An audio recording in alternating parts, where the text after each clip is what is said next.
annihilated by mysterious blinding flash of fire. No survivors found. Radio reports from stricken ships gave the same message. That's right.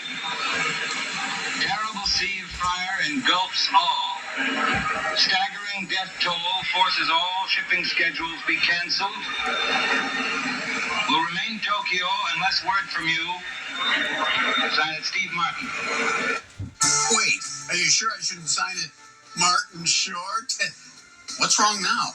There are snails on her plate.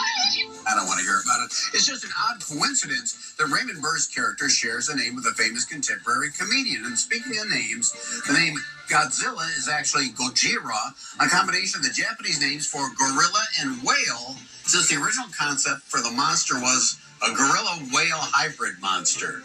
The original Japanese version of the movie, which at the time was the most expensive movie ever made in Japan, was inspired by the nuclear bombings of Hiroshima and Nagasaki, as well as the tragic accident of a Japanese fishing boat getting too near the site of a nuclear test. Godzilla's scales were even designed to look like he'd been burned by radiation. The original Japanese version, directed by Ishiro Honda, dealt much more with anti-nuclear sentiments, which barely appear in the Americanized version. New footage was shot with Raymond Burr, featuring Japanese-American actors and lookalikes of the original cast to help his footage blend in with the Japanese version.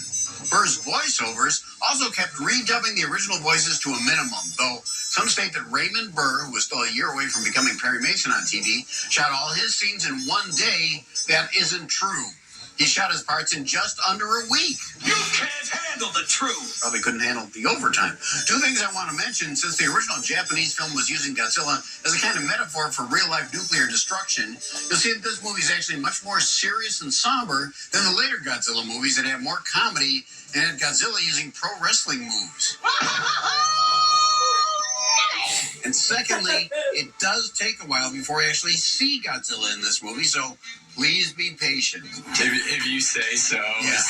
Hey, listen, if Raymond Burr could be patient enough to shoot his scenes in a whole 6 days... Well, stupid, what are we waiting for? For the gorilla whale monster. Never mind.